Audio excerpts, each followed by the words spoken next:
ശമൂവേൽ അധ്യായം 1. Ephraim മലനാട്ടിലെ റമാഥയീം സുഫിമിൽ Elkanah എന്നു പേരുള്ള ഒരു പുരുഷൻ ഉണ്ടായിരുന്നു. അവൻ എലീഹുവിന്റെ മകനായ യെരോഹാമിന്റെ മകനായിരുന്നു. എലീഹു എഫ്രൈമിനായ സൂഫിന്റെ മകനായ തോഹുവിന്റെ മകൻ ആയിരുന്നു. എൽക്കാനയ്ക്ക് 2 ഭാര്യമാർ ഉണ്ടായിരുന്നു. ഒരുത്തിക്ക് ഹന്ന എന്നും മറ്റവൾക്ക് പെനിന്ന എന്നും പേർ. പെനിന്നയ്ക്ക് മക്കൾ ഉണ്ടായിരുന്നു, ഹന്നയ്ക്കോ മക്കൾ ഇല്ലായിരുന്നു. അവൻ ശീലോവിൽ സൈന്യങ്ങളുടെ യഹോവയെ നമസ്കരിപ്പാനും അവന് യാഗം കഴിപ്പാനും തന്റെ പട്ടണങ്ങളിൽ നിന്ന് ആണ്ടുതോറും ശീലോവിലേക്ക് പോകുക പതിവായിരുന്നു. ഏലിയുടെ 2 പുത്രന്മാരായി യഹോവയ്ക്ക് പുരോഹിതന്മാരായിരുന്ന ഹോഫ്നിയും ഫിനെഹാസും അവിടെ ഉണ്ടായിരുന്നു. എൽക്കാന യാഗം കഴിക്കുമ്പോൾ ഒക്കെയും തന്റെ ഭാര്യയായ പെനിന്നയ്ക്കും അവളുടെ സകല പുത്രന്മാർക്കും പുത്രിമാർക്കും ഓഹരി കൊടുക്കും. ഹന്നയ്ക്കോ അവൻ ഹന്നയെ സ്നേഹിക്കൊണ്ട് ഇരട്ടി ഓഹരി കൊടുക്കും. എന്നാൽ യഹോവ അവളുടെ ഗർഭം അടച്ചിരുന്നു. യഹോവ അവളുടെ ഗർഭം അടച്ചിരുന്നതിനാൽ അവളുടെ പ്രതിയോഗി അവളെ വ്യസനിപ്പിപ്പാൻ തക്കവണ്ണം വളരെ മുഷിപ്പിച്ചു.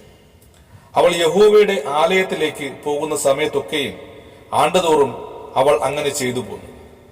അവൾ അവളെ മുഷിപ്പിച്ചതുകൊണ്ട് അവൾ കരഞ്ഞ് പട്ടിണി കിടന്നു. അവളുടെ ഭർത്താവായ എൽക്കാന അവളോട്, ഹന്നെ, നീ എന്തിന് കരയുന്നു? എന്തിന് പട്ടിണി കിടക്കുന്നു? നീ വ്യസനിക്കുന്നത് എന്ത്? ഞാൻ നിനക്ക് 10 പുത്രന്മാരെക്കാൾ നന്നല്ലയോ എന്ന് പറഞ്ഞു. അവൾ ശീലോവിൽ വെച്ച് തിന്നുകയും കുടിക്കുകയും ചെയ്ത ശേഷം ഹന്ന എഴുന്നേറ്റ് പോയി. പുരോഹിതനായ ഏലി യഹോവയുടെ മന്ദിരത്തിന്റെ വാതിൽക്കൽ ആസനത്തിൽ ഇരിക്കുകയായിരുന്നു. അവൾ മനോവ്യസനത്തോടെ യഹോവയോട് പ്രാർത്ഥിച്ച് വളരെ കരഞ്ഞു. അവൾ ഒരു നേർച്ച നേർന്നു. സൈന്യങ്ങളുടെ യഹോവയെ, അടിയന്റെ സങ്കടം നോക്കി അടിയനെ ഓർക്കുകയും അടിയനെ മറക്കാതെ ഒരു പുരുഷ സന്താനത്തിന് നൽകുകയും ചെയ്താൽ അടിയൻ അവനെ അവന്റെ ജീവപര്യന്തം യഹോവയ്ക്ക് കൊടുക്കും. അവന്റെ തലയിൽ ശൗരക്കത്തി തൊടുകയുമില്ല എന്ന് പറഞ്ഞു. ഇങ്ങനെ അവൾ യഹോവയുടെ സന്നിധിയിൽ പ്രാർത്ഥിച്ചുകൊണ്ടിരിക്കുമ്പോൾ ഏലി അവളുടെ വായ സൂക്ഷിച്ചു നോക്കി. ഹന്ന ഹൃദയം കൊണ്ട് സംസാരിച്ചതിനാൽ അവളുടെ അധരം അനങ്ങിയതല്ലാതെ ശബ്ദം കേൾപ്പാനില്ലായിരുന്നു. ആകയാൽ അവൾക്ക് ലഹരി പിടിച്ചിരിക്കുന്നു എന്ന് ഏലിക്ക് തോന്നിപ്പോയി. ഏലി അവളോട്, നീ എത്രത്തോളം ലഹരി പിടിച്ചിരിക്കും? നിന്റെ വീഞ്ഞ് ഇറങ്ങട്ടെ എന്ന് പറഞ്ഞു. അതിന് ഹന്ന ഉത്തരം പറഞ്ഞത്, അങ്ങനെയല്ല യജമാനനെ, ഞാൻ മനോവ്യസനമുള്ളൊരു സ്ത്രീ. ഞാൻ വീഞ്ഞോ മദ്യമോ കുടിച്ചിട്ടില്ല. യഹോവയുടെ സന്നിധിയിൽ എന്റെ ഹൃദയം പകരുകയത്രേ ചെയ്തത്.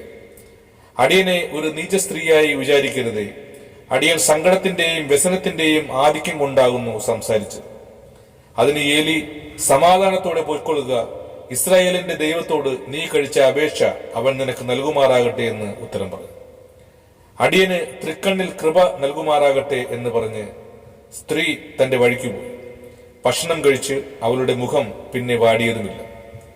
അനന്തരം അവർ അധികാലത്ത് എഴുന്നേറ്റ് യഹോവയുടെ സന്നിധിയിൽ നമസ്കരിച്ച ശേഷം റാമയിൽ തങ്ങളുടെ വീട്ടിലേക്ക് പോയി.